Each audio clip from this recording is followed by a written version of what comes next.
অবশেষে আমরা মৌসুমাই কেভের এন্ট্রিতে চলে আসি এবং এন্ট্রি করতে আমাদের পার পার্সন 30 রুপিস করে চার্জ করা হয়।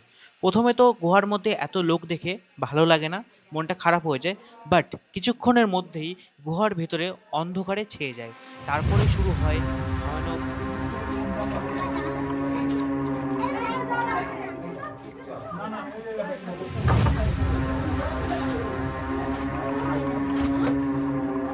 কেন যেতে হবে না?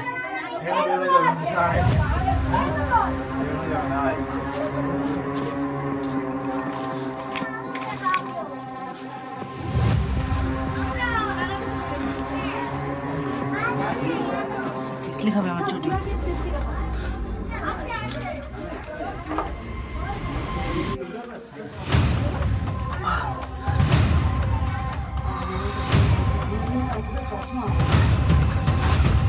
অর্ণব,